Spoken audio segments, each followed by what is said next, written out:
There were many very intelligent people that were reeled in by NXVIM. Their indoctrination, their breaking down, their changing, this process of coercive persuasion went on for years.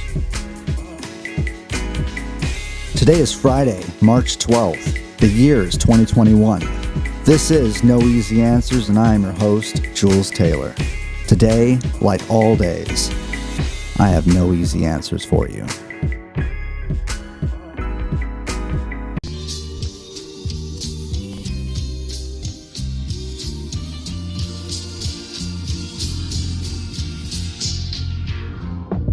Well, thank you for tuning in from wherever you happen to be listening. My name is Jules Taylor. This is No Easy Answers, and I am delighted to have you with us for today's episode.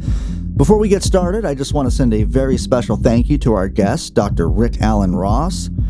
Rick Ross is a cult deprogrammer and the founder of the nonprofit Cult Education Institute. He frequently appears in the news and other media discussing groups considered to be cults, and he has intervened in more than 500 deprogramming cases in various countries. He is the author of the book Cults Inside Out, How People Get In and Can't Get Out. He has a PhD in psychology, and he's worked with members of the Branch Davidians and NXVIM, and he is an absolute perfect guest for our discussion today. So just some general housekeeping before we get to all of that. No Easy Answers is a podcast about politics, philosophy, and the human condition. We are entirely listener supported, so if you like what we do and you want to support the show, you can really help us out by leaving us a 5-star review in Apple Podcasts. And if you want to leave a few positive words while you're there, that really helps us expand our reach. You can also support us by following us on Twitter, sharing these episodes with your family and friends, or sharing our episodes on your social media. And if you have a few spare dollars lying around, and I know times are hard out there and not many people do, but if you are one of those few people that are lucky and privileged enough to have a few dollars set aside and you want to help support the show and all of the research, writing, guests, and other labor that goes into producing these episodes, you can subscribe to our Patreon for as little as $3 a month. And thank you to all of our loyal listeners out there who tune in every time there's a new episode published. And my promise to you is that to the best of my abilities, I will consistently release content that is worthy of your time, worthy of your attention, and I promise the content will always be enriching and hopefully leave you with something that you can take away from it that will enhance your way of being in the world. And I don't want this to be a one-sided conversation, so if you check out the show notes, there are now links to all sorts of ways that you can join the conversation for free. I mean, there's the No Easy Answers Reddit page, there's the No Easy Answers Discord. You can chime in on the Patreon because none of our stuff is behind a paywall. You can ping me or the show on social media. Twitter seems to be where we are most active these days. And you can always send us a voice message or send us an email, noeasyanswerspodcast@gmail.com. So let's get on to the show, and I've prefaced this with a bit of a monologue. Then we'll go into the introduction, and we'll start doing that now.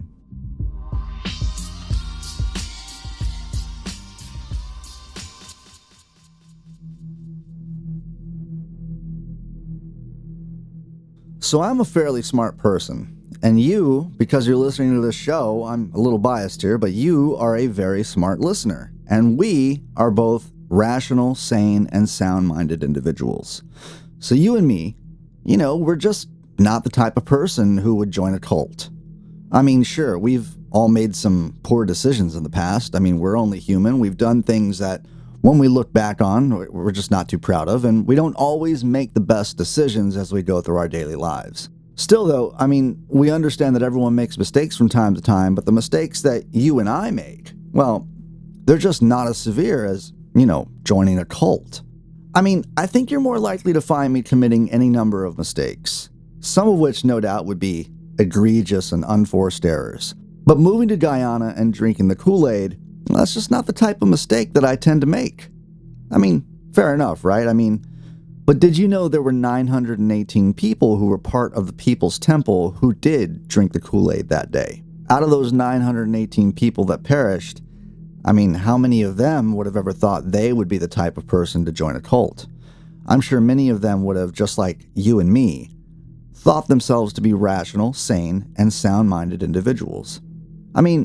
It's not as if destructive cults represent themselves truthfully to prospective new members. Cults would not be effective at recruiting if they said from the start, our organization has an absolute authoritarian leader with no meaningful accountability who uses coercive persuasion and thought reform techniques and ultimately inflicts financial, psychological, and bodily harm to our members. The reality is that cults have a pernicious and insidious way of operating, and in many cases, cult members are unaware as to the gravity of their situation until significant harm or suffering has been rendered. So perhaps, my dear listeners, just maybe you and I are too smart to join a cult after all. Maybe we are all too smart to join a cult because, and I want us to try this on for a minute, perhaps whether one does join a cult or does not join a cult has nothing to do with how smart a person is. Perhaps we are all susceptible, more than we would like to admit, and more than we are comfortable with acknowledging. So now that I have alerted you to this vulnerability you may or may not have already been aware of, let me explain to you a little more about what I mean about susceptibility. Remember back before the coronavirus drastically reshaped all of our lives? When you could go to the supermarket and there would be a person giving out free samples of cheese? You know the always smiling attendant that I'm speaking of, with the cheese slices and the toothpicks and the cocktail napkins and single-serving plastic containers. As a marketing technique, the free sample has a long and effective history. And certainly there is a desire for the cheese manufacturer to expose their product to potential customers. But the beauty of the free sample is that it's also a gift. And the promoter who gives away free samples can release a natural indebting force inherent to gifts while innocently appearing to only have the intention to inform. Many folks find it difficult to accept a sample, return only the toothpick, and walk away. Instead, they buy some version of the product, and they do that even if they did not like the product especially well. Dr. Robert Cialdini, in his book Influence, The Psychology of Persuasion, he writes eloquently on what he calls the rule for reciprocity, and how deeply implanted within us the rule for reciprocity is by the process of socialization that we all undergo. He cites archaeologist Richard Leakey ascribing the rule for reciprocity into the essence of what makes us human. Quote, "We are human because our ancestors learned to share their food and their skills in an honored network of obligation."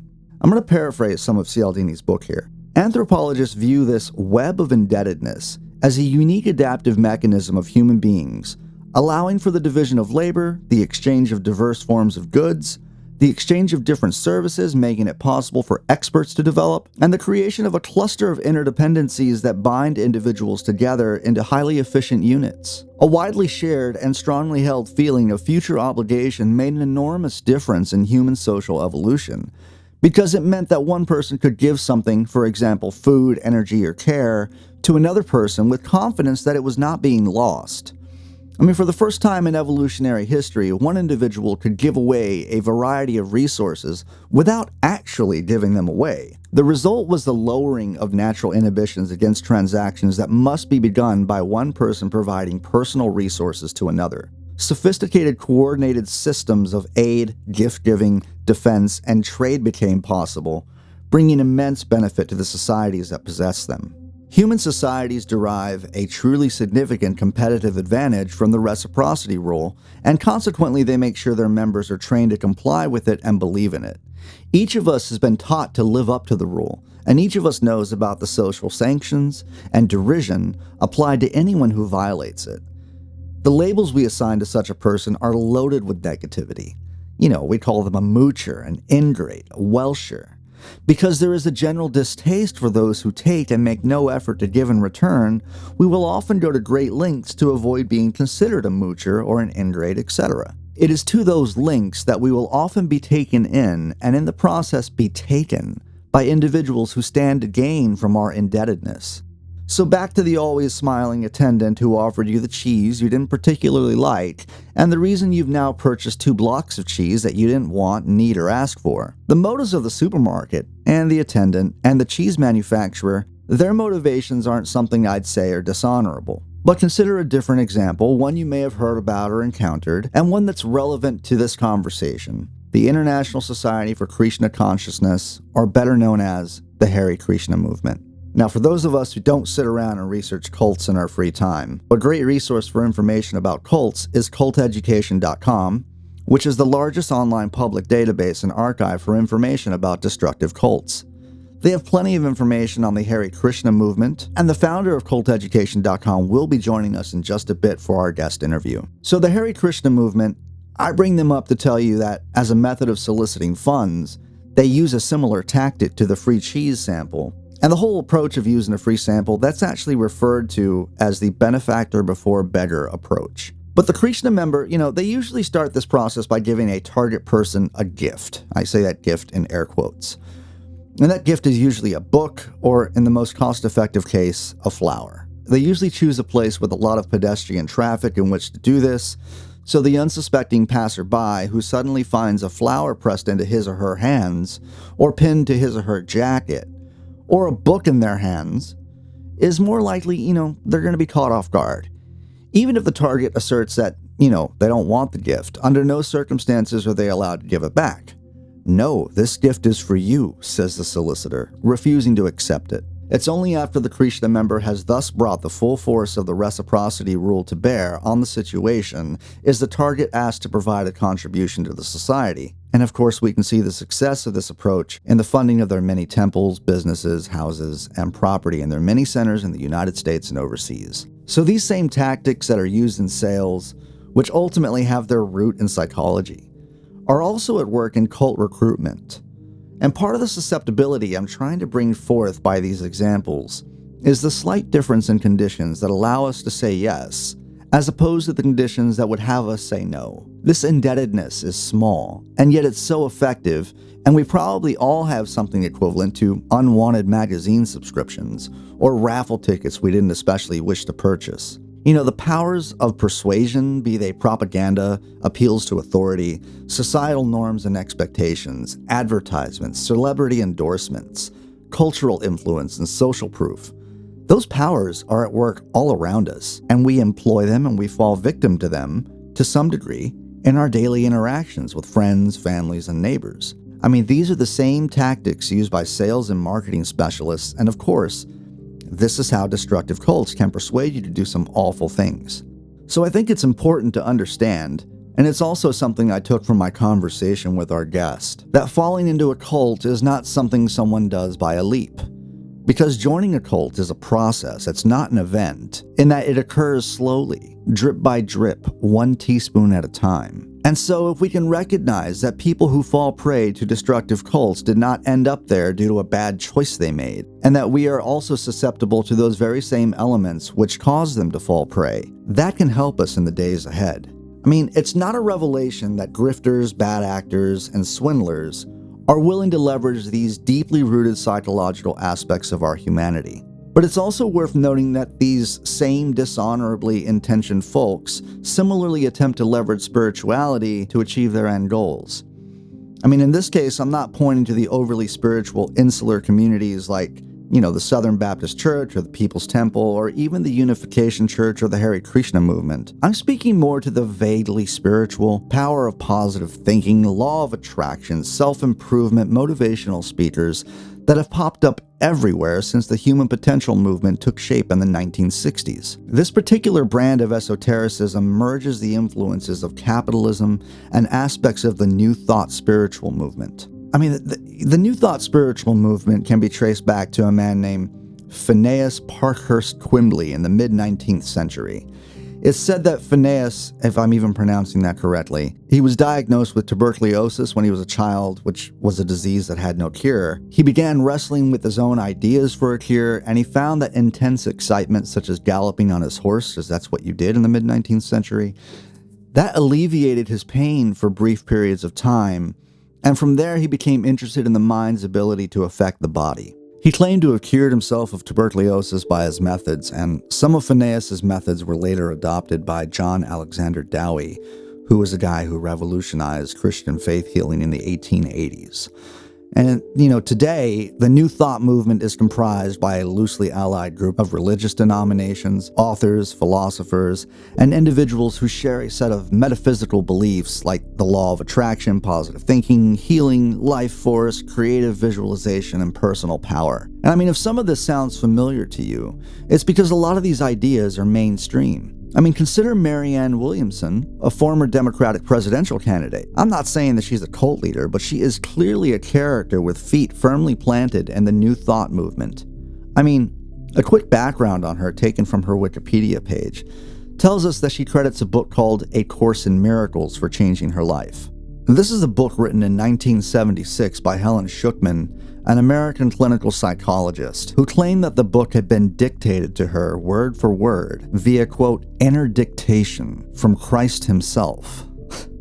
A Course in Miracles has been described as a religious work or a pseudo-religion, to which Williamson disagrees. I mean, here's a quote from her. A Course in Miracles is a self-study program in spiritual psychotherapy. It is a book that is based on universal spiritual themes. It is not a religion. It does not claim any kind of monopoly on truth. It has no dogma. It has no doctrine. It talks about love and forgiveness, and I think many people who are students of A Course in Miracles come from all religions or even no religion. This book says nothing about Jesus. The book does not get us to try and believe in God. The book tries to get us to believe in each other." End quote. Williamson's teachings stem from an inspirational message that divine love is at the core and essence of every human mind. Her style was called a trendy amalgam of Christianity, Buddhism, pop psychology, and 12-step recovery wisdom. And she was known as a spiritual advisor to Oprah Winfrey. So I'm not trying to attack Marianne Williamson here. I don't know her intentions, and like I said, I don't think that she's a cult leader. I'm simply pointing to the way that these ideas from the New Thought movement are more commonly held notions than perhaps we've noticed. I mean, forget about Marianne Williamson for a second and just consider your everyday liberal you might see at Starbucks. I mean, this person just came from the gym or just got done with their yoga class. This person prefers organic cheese doodles over the bright orange package for a variety of reasons. This person cares about the environment. They recycle. They have probably tried a vegetarian or vegan diet at some point in their life. I mean, this person is, for all intents and purposes, a rational, sane, and sound-minded individual. But consider some of the New Age spiritual core beliefs. 1. God or infinite intelligence is supreme, universal, and everlasting. 2. Divinity dwells within each person, and all people are spiritual beings. 3. The highest spiritual principle is loving one another unconditionally and teaching and healing one another. And 4. Our mental states are carried forward into manifestation that becomes our experience in daily living. Now, do those, 4 core tenets, do they sound like anyone that you know? Maybe someone who describes himself as, spiritual, but not religious, perhaps. I mean, these days, everyone is a Buddhist or everyone's a Stoic. I mean, they might have read a little bit of Eckhart Tolle or the Four Agreements. Maybe they believe in love languages or they own a copy of Rich Dad, Poor Dad, or Napoleon Hill's Think and Grow Rich. I'm not sure what to call this type of spirituality.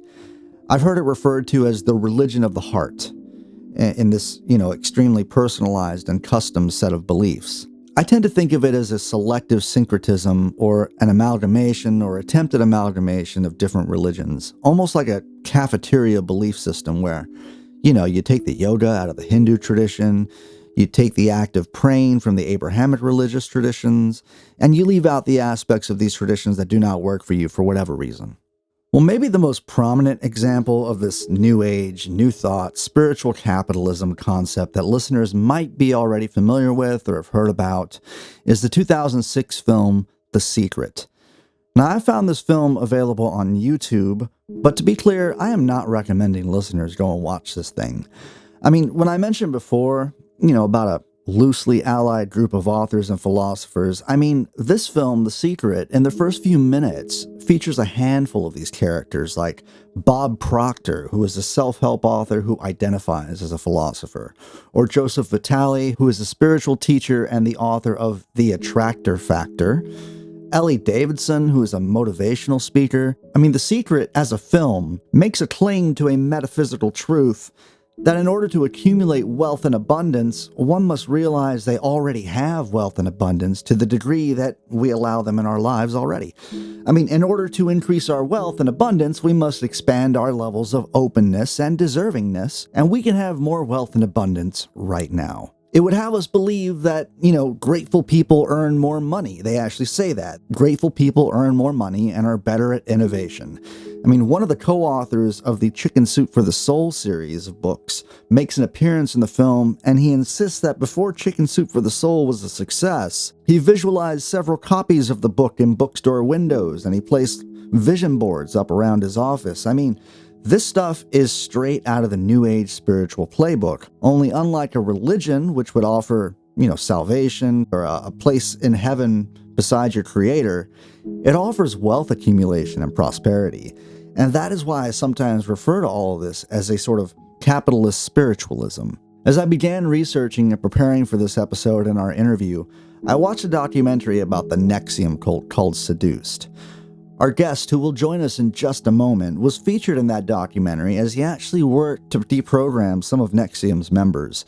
And for listeners who haven't seen that film, that is a film I would recommend if you're interested in taking in some real-life accounts of cult indoctrination.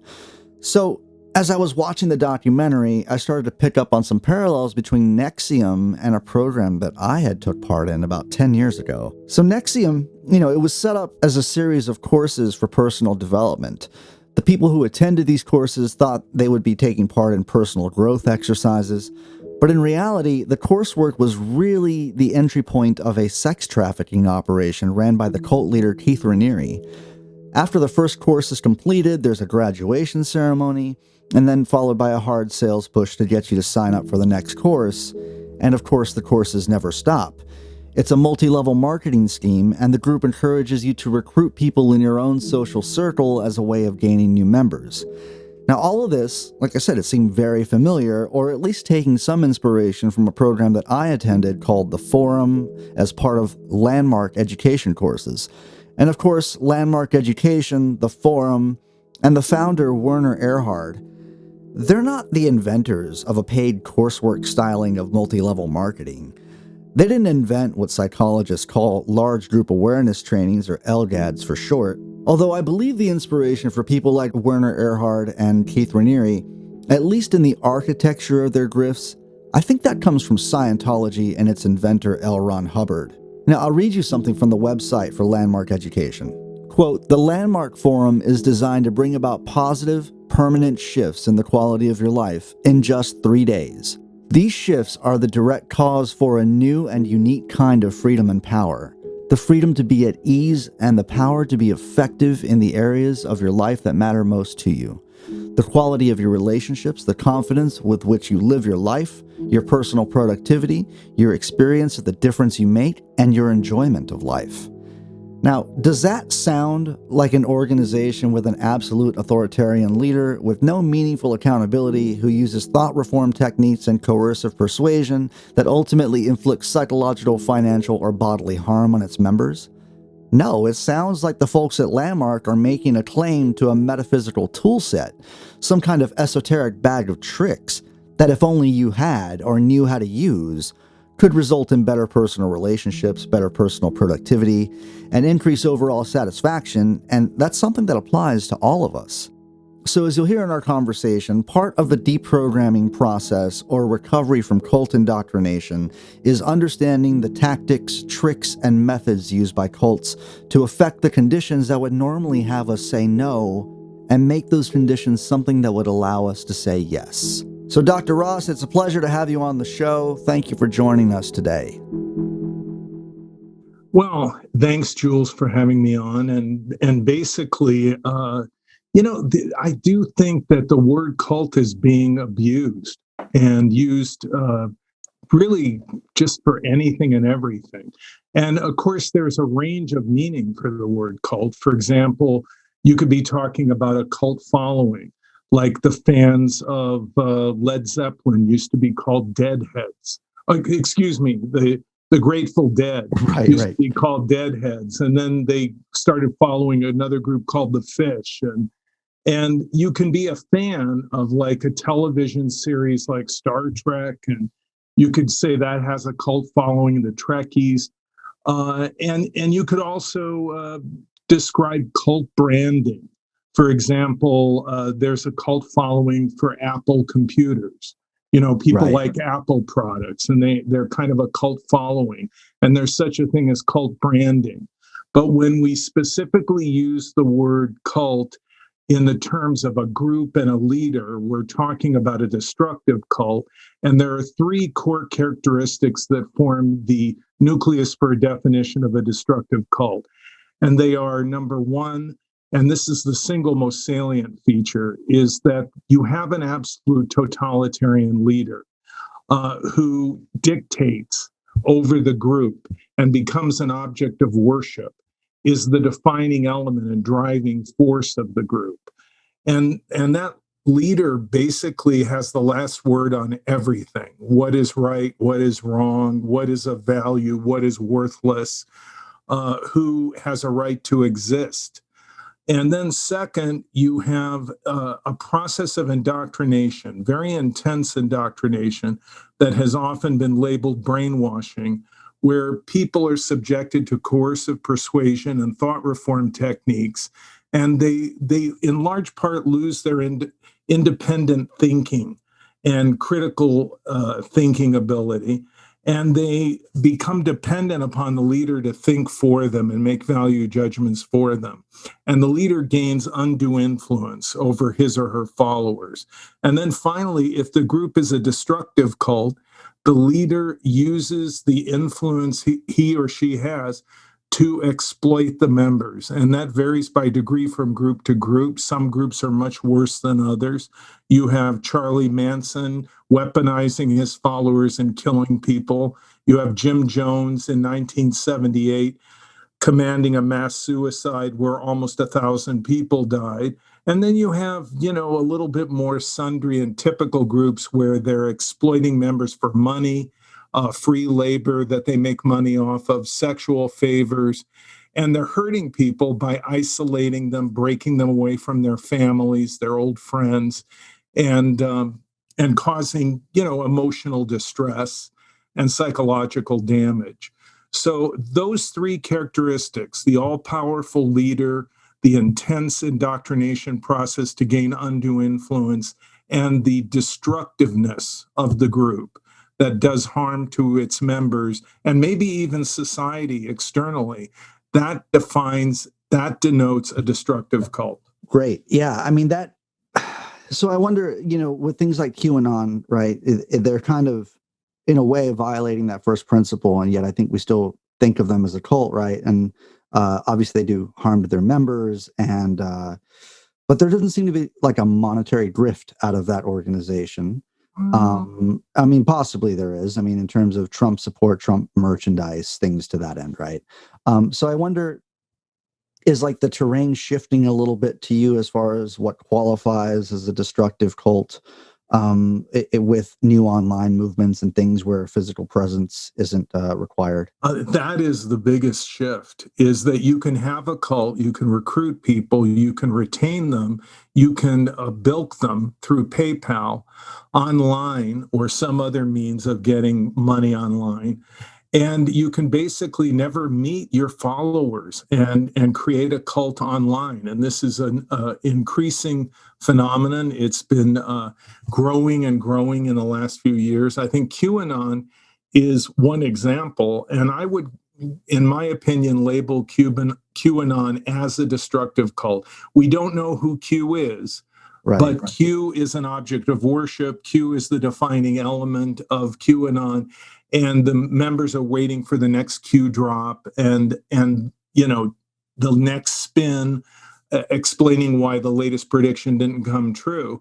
And of course, QAnon has caused devastating damage to members, socially isolating them, breaking up marriages, families, children being estranged from adult parents. I mean, we're hearing all about these people and how they've been damaged by QAnon.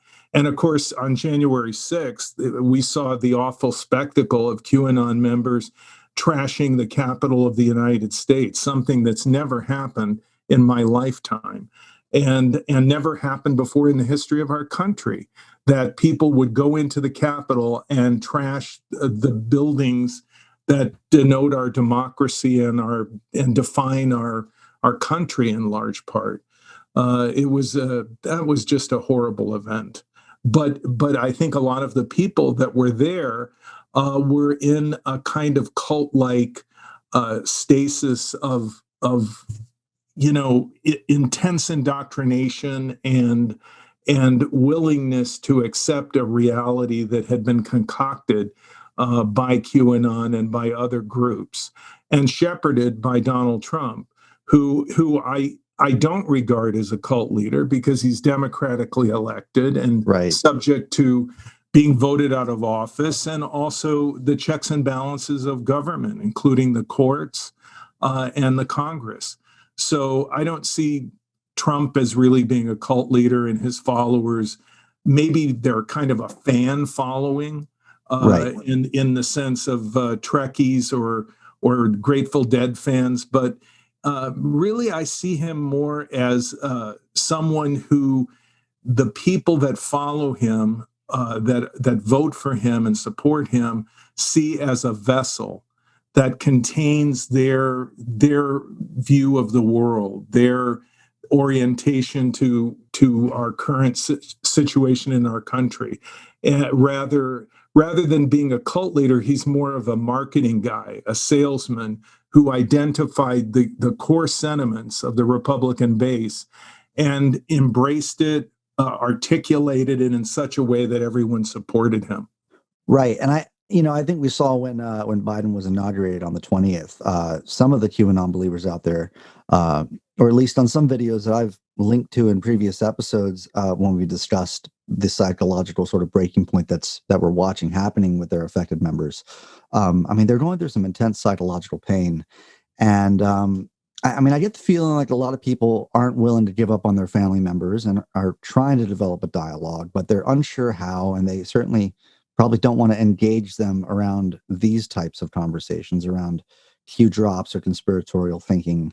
In your capacity as a therapist, psychologist, and your qualifications, are these points where the predictions of Q break from being fulfilled? Like, are these ripe for developing a dialogue? Are these proper points to go about it, or is there maybe vulnerability there that's too much to step around, or how would you suggest possibly going about a dialogue for those of us who have family members that we're trying to help? Jules, let me first point out I'm not a mental health professional, not a therapist, not a psychologist. And when I do interventions, it's an educational approach as opposed to a counseling approach. So you basically share information with the individual, which would include the tricks of the trade. How does coercive persuasion and thought reform work?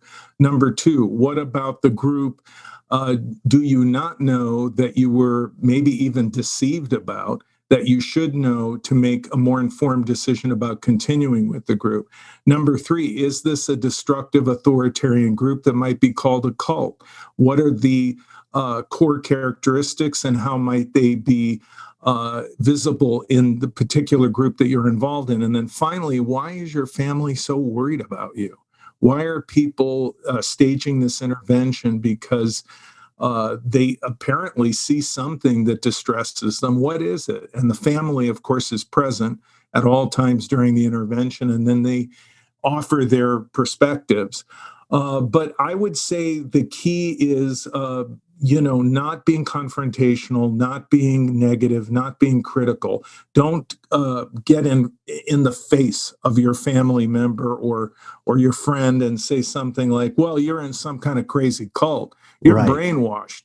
I mean, if you do that, you're just completely cutting the communication, probably, because they're going to get on their smartphone, they're going to pop their notebook open or their laptop, and they're going to be online, and they're going to be with other people that are part of this movement, and they're all going to be reinforcing each other, and they're going to say things like, well, cut that fool off. He or she is part of the problem, and why are you wasting your time communicating with them? So you want to keep the line of communication going, and you want to be sympathetic. And as these Q drops and these predictions, these prophecies that Q is postulating or whatever, they fail, then you can maybe say something to the effect of, is there anything you want to talk about? Is there something that, we can kick around? I mean, I heard about that March 4th was supposed to be a big day. How do you feel about it? I mean, you can do that, but if they come back and they say, "What are you trying to say? That I'm in Right. some kind of crazy group?" Or no, hey, bro, all I'm trying to say is that I care about you and I just am here for you, and that's about it. You don't get into a negative thing, and then as they may begin to come out of it in kind of dazed and confused, you might suggest a book to them, like Right. Cults Inside Out, possibly, or you might Right. suggest another book that deals with conspiracy theories and that type of thing. But I think mainly you're just being a really good listener and being very sympathetic and saying, hey, it must be rough, and I'm here for you, and hey, let's Sure. just let's go out for lunch, let's hang out, let's watch a movie, whatever. You just want to be there for them and keep the line of communication going. Awesome. I mean, certainly your work probably has had to, in some capacity change in that, like, this cult is available, as you mentioned, like it's in your pocket, it's on your cell phone, Oh, and maybe the bedrock of deprogramming isn't like just removal from the cult or removal of physical removal rather. Have you had any sort of recent work that you've done where you've had to maybe confront uh, that sort of central obstacle of like, this stuff is everywhere, the stuff is on their cell phones, and I don't know how you would even begin to make progress on deprogramming someone where it's so readily available. well, the first thing, Jules, is I say, okay, everybody, let's unplug. We're Oh, going wow. to unplug. We're all Yeah. going to power down. All electronic devices, all phones go in the basket. Wow. We've shut down the router. We are offline, and we're going to deal with each other as people, and we're going to talk about what it is that everyone is concerned about, and we're not going to divert and go offline. I mean online. Right. Right. And the other thing is that you're going to say to that person, look, you have been online with these people and you've been involved with them for hours and hours a day for how many months? Maybe a year, 2 years. Okay, so let's take a break. We're going to Yeah. take a break for a long weekend. All right. It's going to be like 3-4 days, maybe at the most, or maybe just 2 or 3 days. Can you handle that?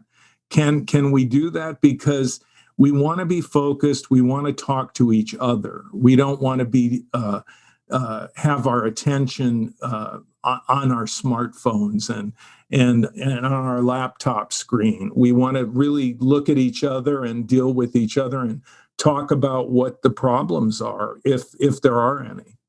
Right. I mean, maybe one of the most striking things to me, man, when I, was watching some of these documentaries you've been featured in was that, I mean, these are people from all walks of life that are being indoctrinated, that are doing things. And I think despite that, everyone watching in some respect is being like, oh, well, that'll never happen to me. Right. And, and I've heard you speak before about how like it's people from all walks of life that are susceptible to this, and it got me thinking down this line of like, the powers of persuasion and propaganda and advertisement are really, we're like swimming in them and they're everywhere. And whether they want us to, or their intentions to like to have behavioral changes or conformity or buying a product or a certain lifestyle. I mean, do you notice any? Because part of what strikes me about maybe the parallels between capitalism and persuasion or behavioral change methodologies that are really the same elements that like make people susceptible to cults, is kind of how people like Werner Erhard came out of a salesman background, or like not just Werner, but L. Ron Hubbard, I think was like in a sales background to some instance as well. So I wonder if there No, are parallels. he was a sci-fi writer. He was a sci-fi writer. I'm thinking of somebody else, and I guess, but I, it struck me recently. I've started reading thanks to researching all this stuff, has got me interested in the biography of Werner, or Jack Rosenberg. That was his given name. Yeah, man. So I don't know, man. Do you think there are like parallels between capitalism and these things that that assuage us to buy into cults, or that make us susceptible to cults? Like, is there a reason why, like the entrepreneurial aspect of Werner as well, how he created this sort of renewable series of classes that he ultimately took from Scientology, just like the way Keith Raniere kind of stole this sort of large group awareness training format. And all of these are sort of entrepreneurial venture capitalist sort of things that these guys are doing that turn into cults. Maybe the favorability of religions being tax exempt draw uh, these cult leaders into situations that are inherently sort of, maybe I'm asking too long of a question at this point, but do you notice any parallels between capitalism and maybe the things that assuage folks to join cults? Well, in a very broad sense, I mean, look, we all are persuaded by advertising, political negative ads, celebrity endorsements. I mean, when was the last time you bought a product or you paid attention to a product because some celebrity you liked said, "Hey, I like this product and I'm going to do it," or you were influenced by a commercial where they showed somebody in a doctor's garb with a stethoscope around his neck or her neck, and they said, for your health, you really should take this supplement. So we're all influenced by advertising, and we're also influenced by what I would call the core principles of influence, which are in a book by Robert Cialdini called Influence. And one of those principles is we all kind of respect authority in different ways. So like if someone is dressed up like a doctor and they do a commercial, we're going to listen to them more than if they were wearing a tennis outfit. If someone poses in front of a row of American flags at a political rally, we're going to see that as authority. And then there's the authority suit, the black suit, the red tie that denotes authority, or a uniformed individual projects authority. So we're susceptible to that. We're also susceptible to social proof, which means that we look around us to get a sense of what we should do, and now we go online and we see how many people like us, how many people like our Facebook post, how many people are following us on Twitter. And this is influencing us about how we feel about ourselves. So in a broad sense, the advertising, the merchandising, and all of the social media platforms are a broader look at how we are all influenced every day. But when you are in a destructive cult, it becomes focused and distilled. Sure. And then like a laser, they're targeting you. So it's not like they're just selling you on a product or a brand. They're selling you on surrendering your life to an absolute authoritarian leader that claims to have all of the answers. It's very condensed in that sense. And then once you do surrender yourself, then you basically subordinate your life to this leader and this leader's demands, this leader's guidelines. And that's how these leaders become rich and powerful, is because they have a following of people that have surrendered themselves essentially to their authority and will do whatever they want. Werner Erhard is a very rich guy because of landmark education, which is basically large group awareness training is Werner Erhard's philosophy being sold as a panacea, a cure-all. And Erhard, like other large group awareness training gurus, basically borrowed some stuff from Scientology, borrowed some stuff from a German philosopher named Heidegger, threw in a little bit of this, a little bit of that. And then he came up with this intense seminar over a weekend called The Forum, where he would download his philosophy and say, this will solve all of your problems.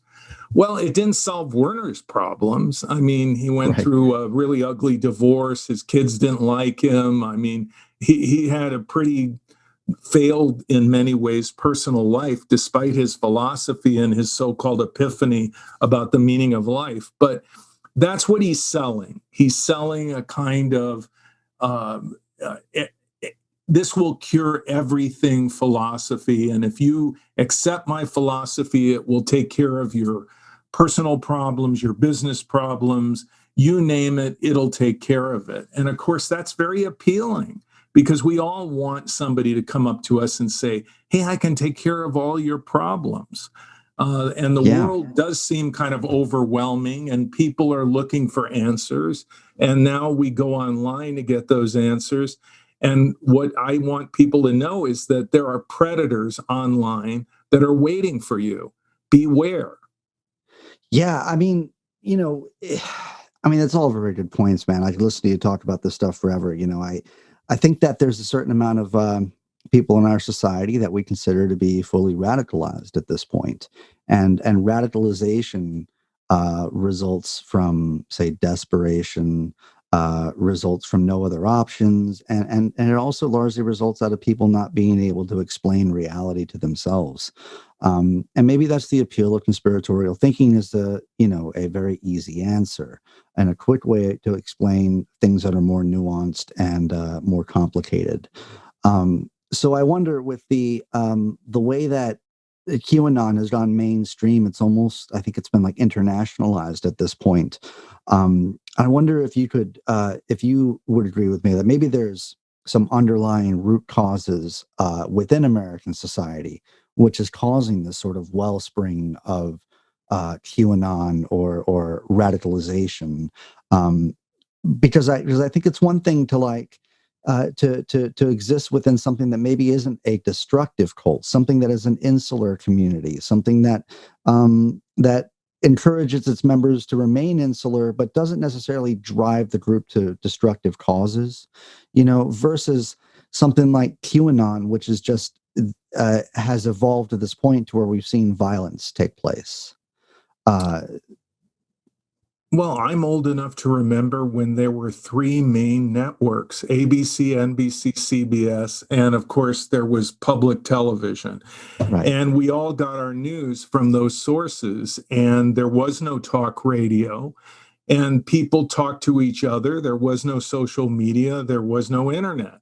And so the net result was that as a society, we were kind of more together, right, and we saw ourselves as a cooperative society more. Now people can hunker down in their own little bunker or bubble online, and they can get their news from very selective sources, and they can occupy this bubble with other people who reinforce them. And there is the ability to become radicalized and isolated through that process. And I've seen people that are close to me become radicalized to some mm, extent. And when you talk to them, they say, well, where do you get your news from? Well, right, I get my news from Associated Press. I get my news from Reuters. I get my news through my Google News feed. Well, you need to be more discriminating than that, Rick. You need to just sure, click on these sources. And so this is the beginning of what can become radicalization. And what we've seen is that people, for example, that are disappointed with, even as biased as Fox or MSNBC may be, that they go even further, and they go further to the left or they go further to the right, and they say, well, that's not far enough for me. And so they become even more isolated, and then they embrace conspiracy theories, which are in part alluded to through their news outlets. And right. it's like a trail of breadcrumbs leading them into the abyss, or as they say, down the rabbit hole. And then people become socially isolated, they become cut off. And what I would say to people is, give it a break. Give it a break. Get off of your social media and get offline long enough to reflect and think for yourself. And also, I'm going to say something that some people would say is sacrilege. What's wrong with listening or watching Fox and also watching MSNBC, doing CNN, and then maybe listening to Mark Levin for a while? Sure. You can mix your media sources and hear the point, the counterpoint, the rebuttal, and then come to your own conclusions based on many different perspectives, and stop relying on only one source to define everything.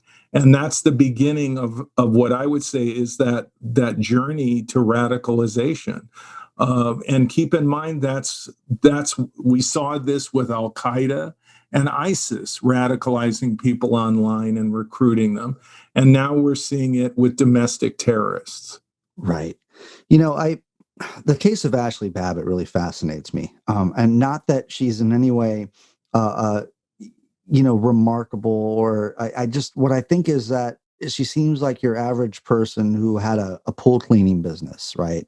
And she ended up dying in the Capitol, wrapped in a Trump flag, and part of me thinks, okay, so this woman lived 14 years in the military, and that's got to be some sort of really terrible algorithmic bubble she lived in, right?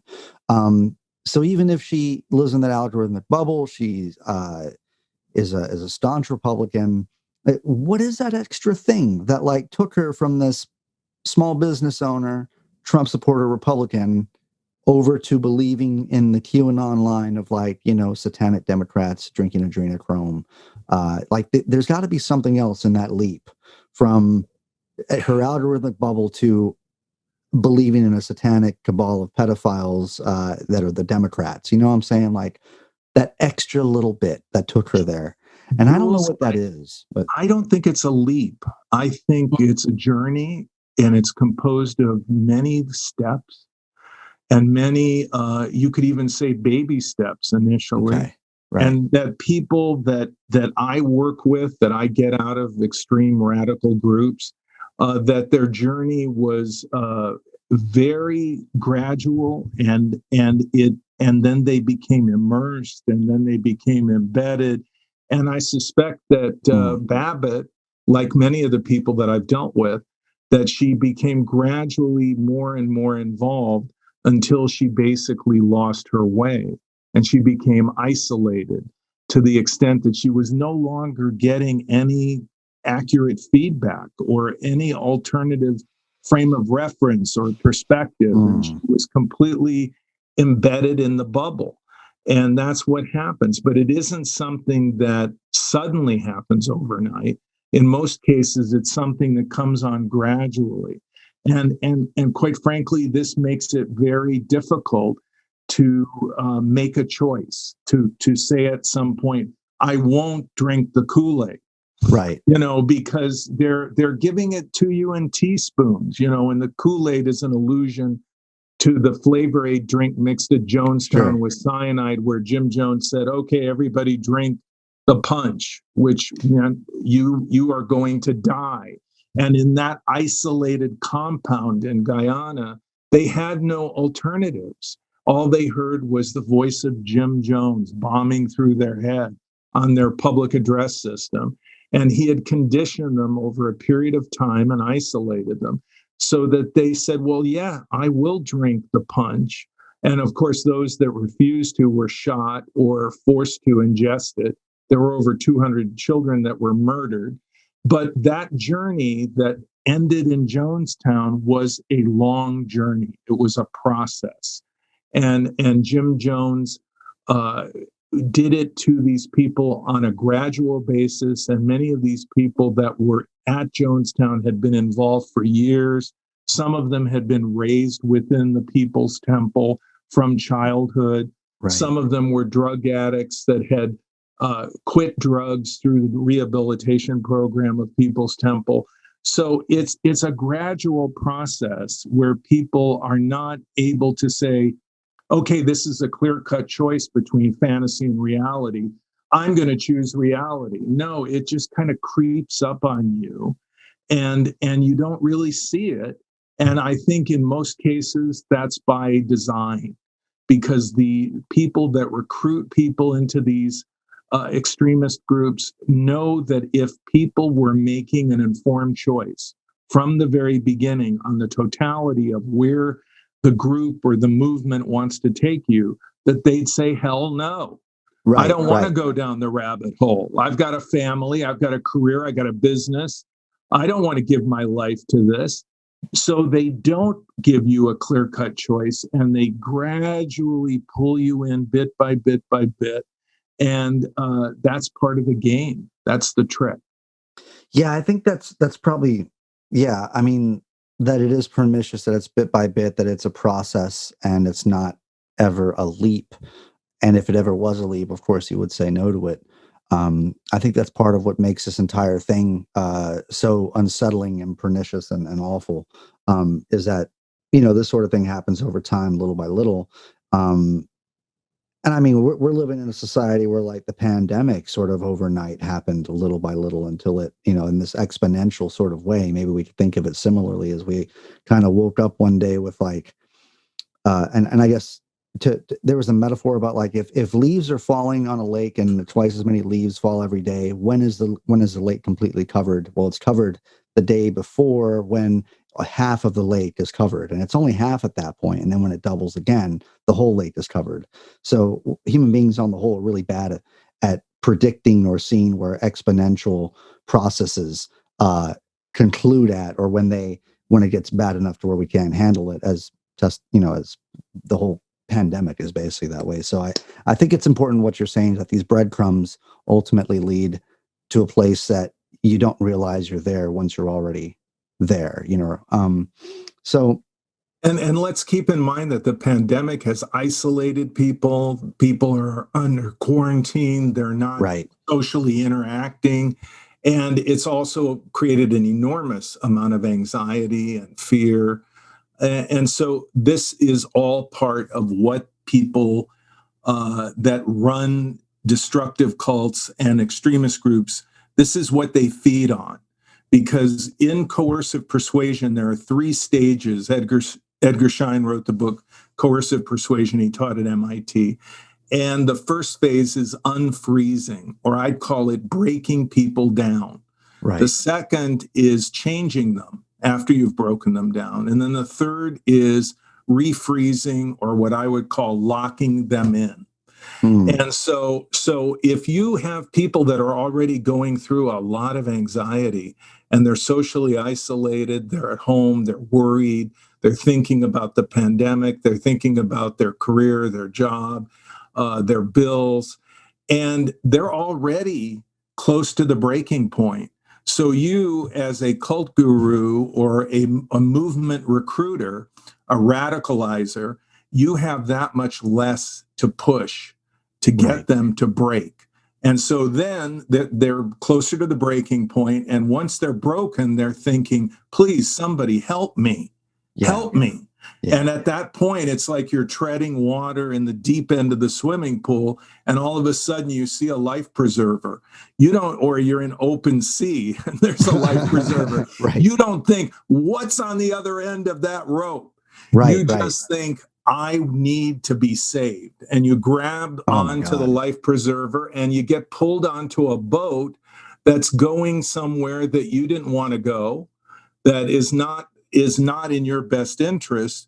But because of the process of coercive persuasion, you have been broken and put into a panic, and you've embraced something that you would otherwise not even give the time of day to. And I think that's why they isolate people in these large group awareness training events. They're all isolated over a long weekend, and the trainer then basically hammers on them. And that's what, by the way, James Arthur Ray, who ended up doing some time in jail, because at one of his intensive seminars, 3 people died. Wow. And they were very educated, good, head on their shoulders people with careers and everything.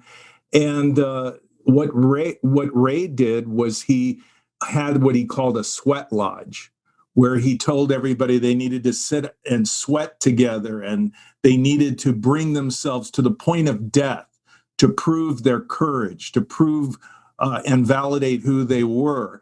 And if you ran out of that sweat lodge, you were a loser, you were a traitor, you were nothing. And Ray sat there pushing them, and they sat there in distress. Many of them were hospitalized. 3 of them died. Ray ended up in jail. But that's the power of getting people in an isolated situation like that, where you can manipulate them and leverage their frailties, their the things that in their life that are painful. And you then use that as a means of cracking them open and then manipulating them and taking them over. And that's what these large group awareness seminar selling gurus do. And that's what people do that radicalize people online. Yeah, I mean, it's kind of crazy because I've had a few years since I went to a landmark forum thing about 10 years ago, and since then, after exploring and trying to decipher some of that stuff, I understand that it's a large part. It's a lot of Heidegger, as you mentioned before. It's a lot of Buddhism. It's like an amalgam of philosophy, and there's part of it that was a grift, that was like a self-recruiting instrument of it, that was always trying to get you to bring in other people. That's why they have you bring other people to their graduations and stuff like that. But I want to say that, I've found other people out in the world that, at some point we discover this about ourselves. I'm like, oh, you went to Landmark at some point. And they're like, oh yeah, I went to Landmark too, right? And it just so happens that since we're talking about Landmark, man, I know a friend of mine had gone through Landmark, and we discovered this about ourselves. And then now his wife is just now going to take the forum. And so this stuff kind of weaves in and out of your life. It draws attention back to it at a later point. And I think that maybe, obviously now I'm not trying to sign up for classes or anything to that end. But I wonder if I hadn't done that investigation, would this have come back into my life at a certain point, and then maybe I would have become re-involved with that by doing some of their, answering one of their emails or attending another one of their classes. But in this age of, COVID and Zoom video conferencing and remote working and stuff, it seems Landmark is now administering the forum remotely over video conferencing. So I wonder, with this sort of large group awareness format that they are traditionally known for, I wonder if their efficacy of engagement and recruitment and all of that, how that's affected by doing everything over Zoom. And I wonder if, I don't know. I just bring that up because it's funny how I couldn't imagine it being anywhere as effective as this person that's yelling at you at the front of this room in person. There's a bit of it that is like psychologically brutal. Like it's a violent sort of deconstruction of a person right in front of you. As you've said, where they prey on the things in these people's life that hurt them, and they break them down, and they say things to them very plainly that you would never in a million years say to anyone in public. And so it's fascinating to sort of have this perspective on it now, and also quite unsettling as I speak to you, Rick, to understand that I went through some of this, and this was part of my life, and I understand the tricks of the trade. So am I to understand that when you deprogram someone, you're basically showing them the tricks that these very same cults, right, that they did to them? This is how they got your attention. This is how they kept your attention. This is how they froze you in place. This is how they broke you down. Can I ask, how or what the difference is between your successes with the client and your failures? Like what makes a successful client that deprograms successfully versus someone that may fall short of that? Well, it's simple. At the end of the intervention, they say, I am going to leave the group, or I am going to take a break from the group while I explore this further. That's often what some people will do to kind of, save face to some extent and say, well, I'm really going to just dump this group, but I'll just say I'm taking a break. And then later they will say, I've decided I'm done. Other people that I fail with, in the first day, maybe day and a half, they just split. They look at the family and say, look, I'm done. This is ridiculous. I'm not going to sit through it. I don't appreciate it. Too bad if you don't like the group I'm in. I think it's great. And this guy's a jerk and I'm leaving. And or at the end, they say, thank you for your time. But I still feel that this group is giving me what I need, and I'm going to continue with it. There may be many reasons for that. They may feel so invested in the group that they can't let it go. They may have someone in the group that is very close to them, a romantic interest that they don't want to let go of. They may think it could destroy their marriage if they're married through the group. Or they may work for the group in such a way that they feel this is my career, I can't leave. I think that's what keeps a lot of people in, is what Benjamin Zablocki, a sociologist, called exit costs. Right. I mean, you count the cost, how much is it going to cost me if I leave this group?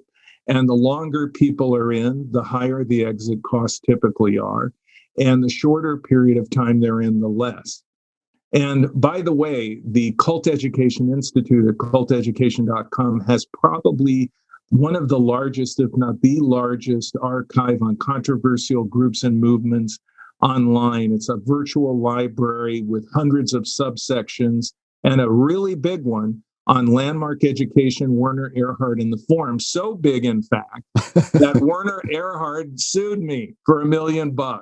Wow. 2 years ago, he said, he's got to stop. And so I got threatening letters from his lawyer, and then I got sued for $1 million. And fortunately, I was lucky enough to have pro bono legal help from one of the biggest law firms in New Jersey, Lowenstein Sandler, and the attorney for Skolnick, and Michael Norwick, who was working at Lowenstein at that time. And they basically made it clear to Landmark that they were not going to beat me down through legal fees, and that I was represented for free. So good luck with that. That strategy would fail for Erhard. And then they aggressively went after Landmark in discovery. We want to see these documents. We want to see how many complaints you've had. How many people have you settled with for personal injuries out of court? How many times have you threatened people like this with litigation? And when the judge said the discovery would not be sealed, a federal judge in New Jersey, and that it would be visible to the public, and Landmark realized this was a losing hand, and they actually dismissed their own lawsuit.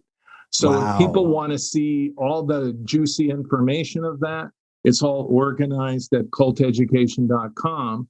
And, I'll give Werner Erhard some credit here. When he knows when to hold and when to fold.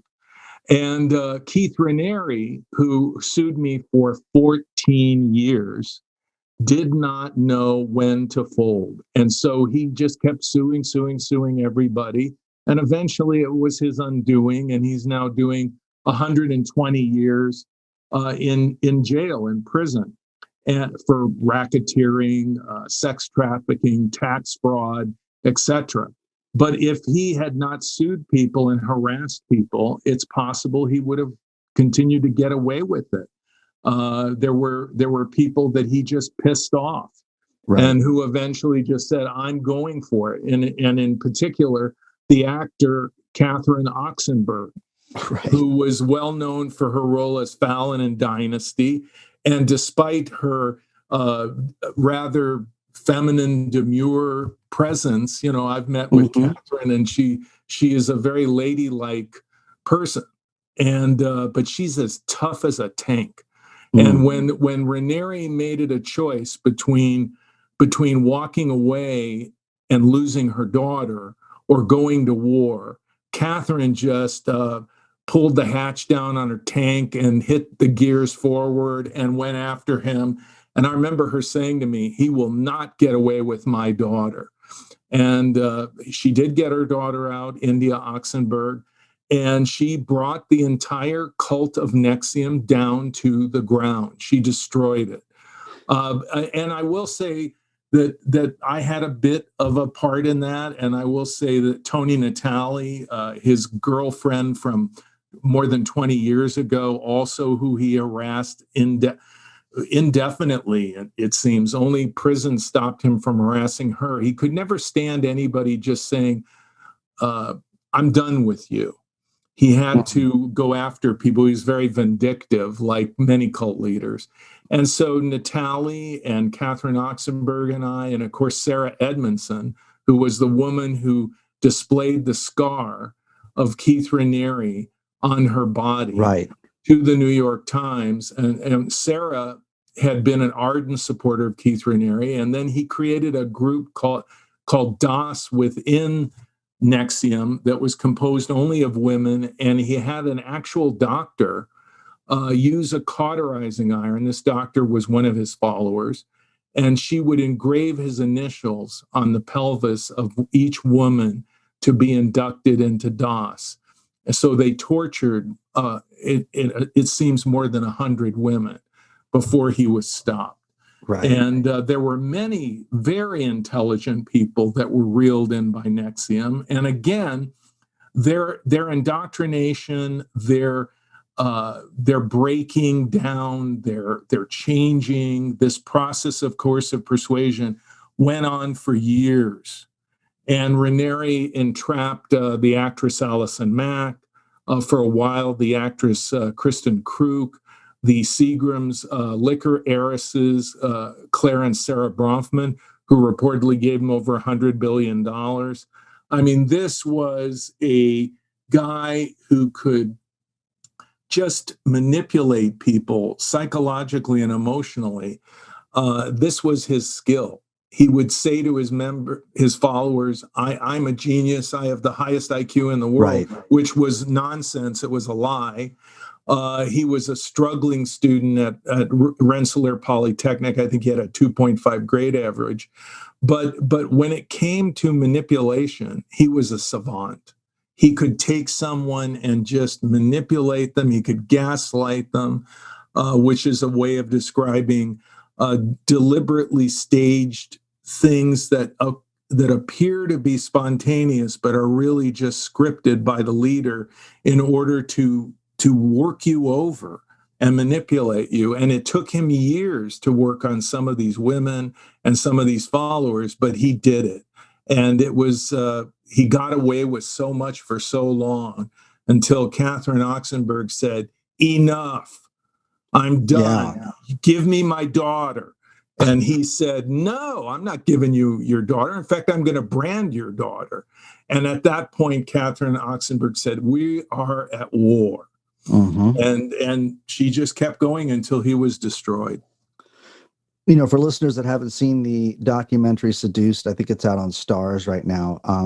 It's incredibly unsettling, but it's all true about Katherine Oxenberg and her daughter, India, and Keith Raniere, and the entire NXVIM, DOS, sex trafficking case that happened. I mean, it's really fascinating and incredible and sad and awful.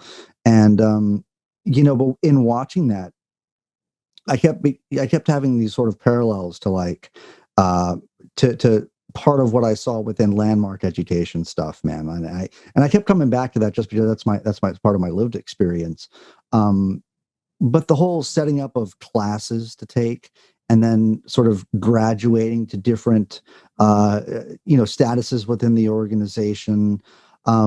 It also kind of reminded me of some awful sales gigs that I've had in the past too, where like, you show up and you have the guy that's like making everyone clap and sing and you're dressed in business casual and they make you cheerlead and then run out the door while you do door-to-door salesman or door-to-door sales of like different things. And this whole culture of, I guess, the sort of self-help culture when it merges with sales and capitalism is so slimy to me, man.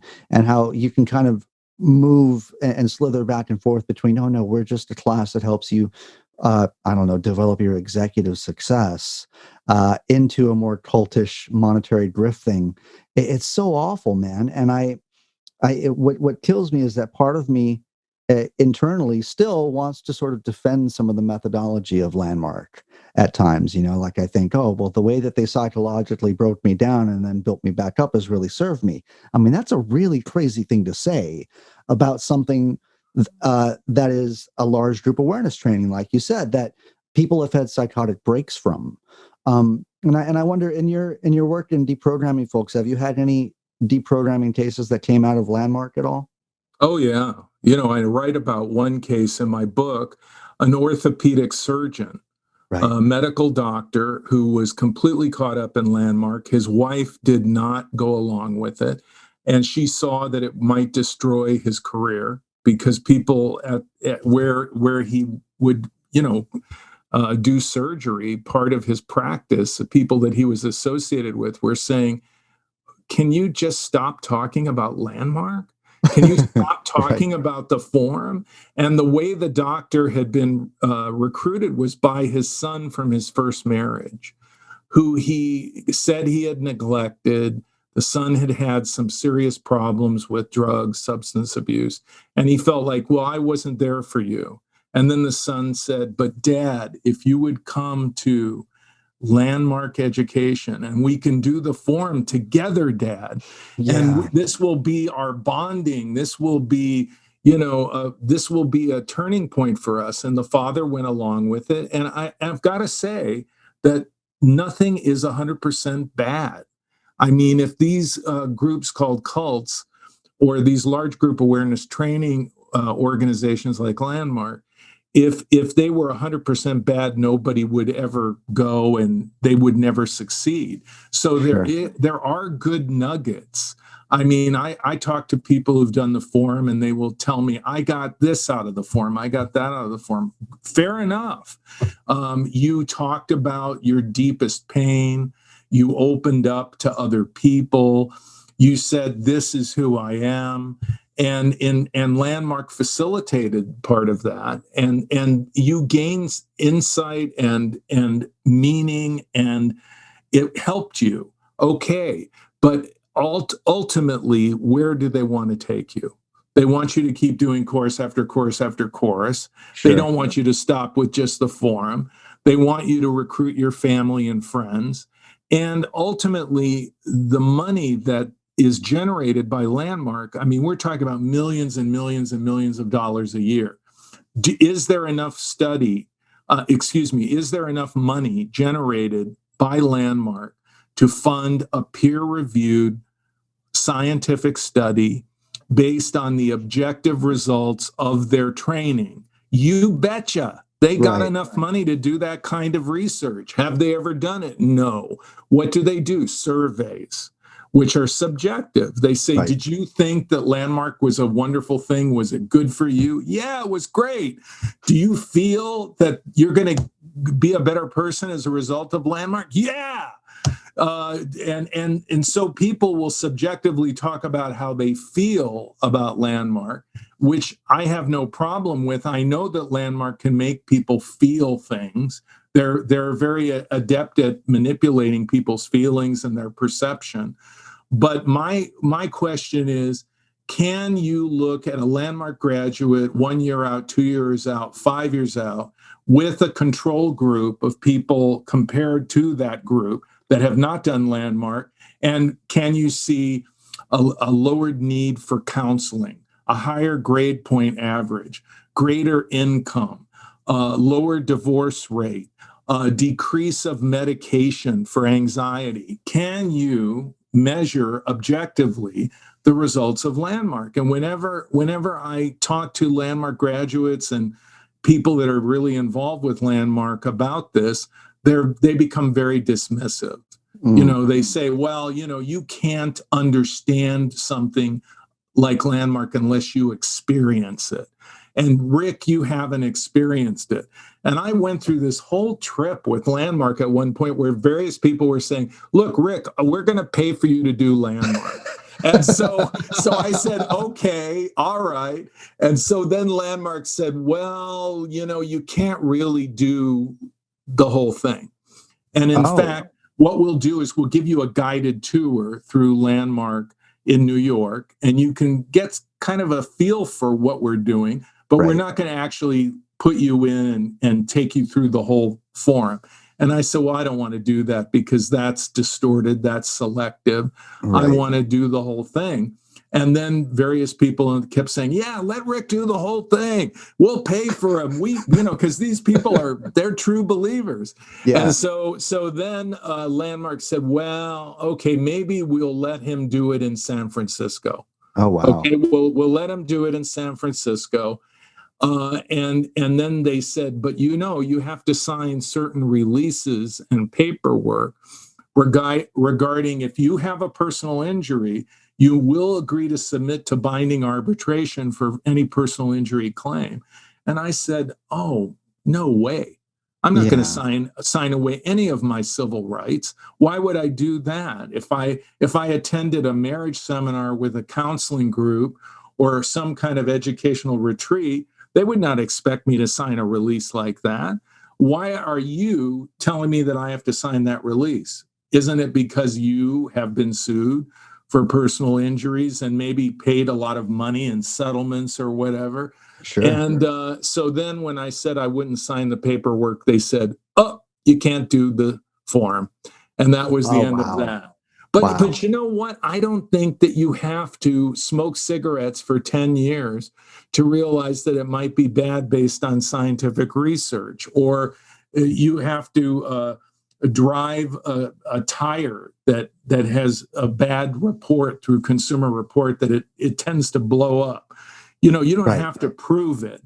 You can rely on research and information that's available through published books, through various studies, and there's been a lot of negative studies done about Landmark, and there have been lawsuits, there have been problems, and I think you can make an informed decision not to do Landmark on that basis.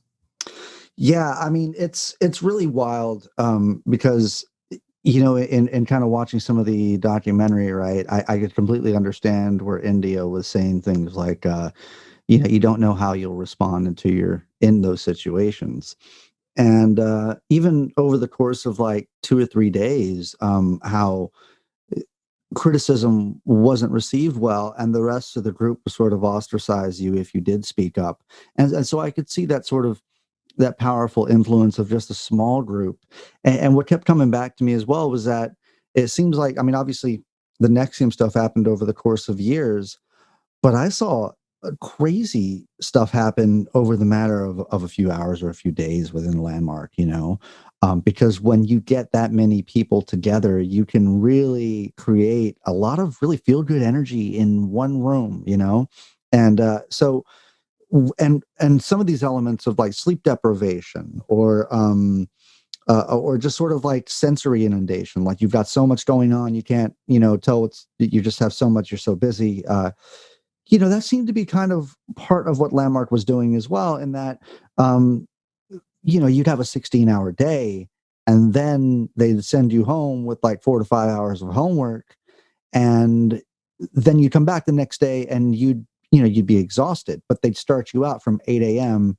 undersleep exhaustion, with very heavy things straightforwardly, so I could see how a lot of this behavior we're speaking to, the matter that it's a process and not just a leap that happens at any point, we're all susceptible to it. And it's really crazy to think of how like they're highly educated people amongst the people like that it was a doctor who did the branding. It was the doctors and lawyers and filmmakers and people who were who bought into this stuff. So before we go, I guess before we wrap up, do you have any last words for anyone who, like, I mean, I know it's a difficult thing to ask about family members who are affected by this sort of thing, but any last words of how people can support or develop a dialogue with these folks, or anything to that end, Rick? Well, I think you have to develop coping strategies. I write about this in my book, which is to be a good listener, to be compassionate, to be caring, to not be critical, confrontational, argumentative, and just be there for them. And the group may encourage them to feel like nobody really cares about you except us. Nobody really understands you except us. and because of how we have been trained together, we've learned together, etc. But if you, as a family member, a friend, somebody, make it clear that I am always going to be here for you.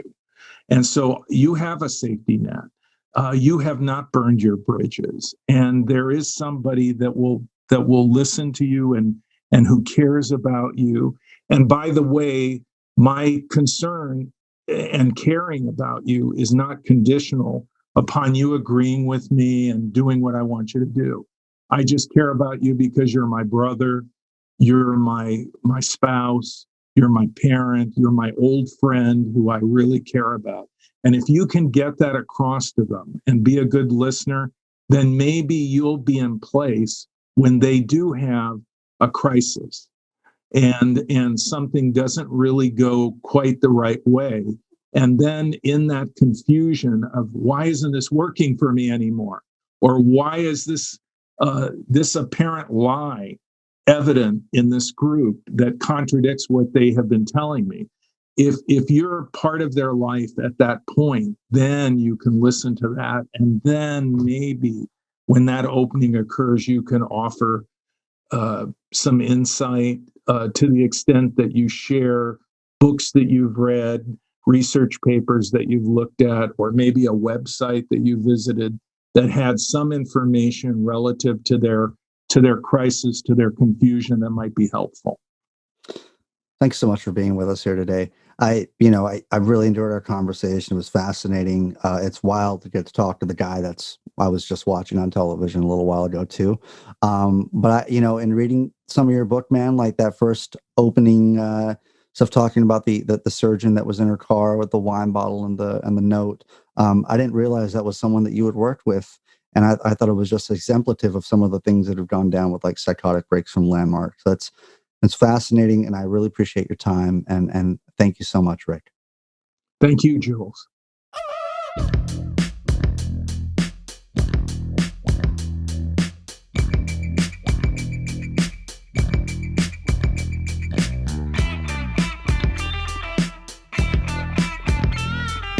Want my name in the magazine, see my face on the big screen.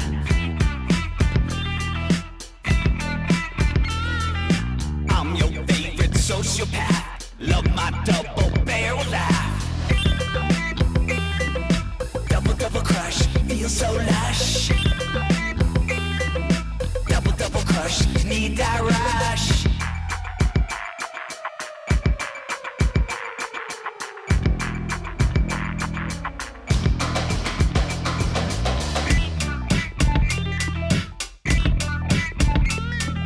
Hype from the radio, gossip on the telephone. You're my little narcissist, come and get a taste of this.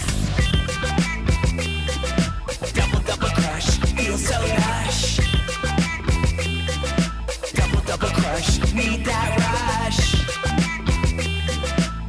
Double crush,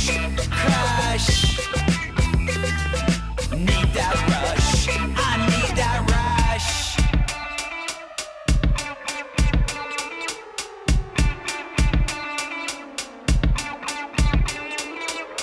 I've got that lust for life. Target you in my sights. Come on over and feel my vibe. Feel my vibe. Feel my vibe.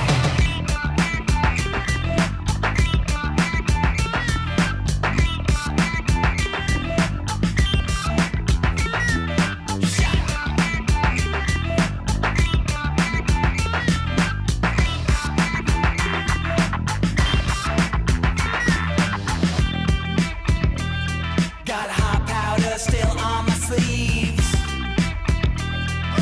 Clouds of smoke, they fill the scene. Doing 50 to life, come and take a look. Maybe someday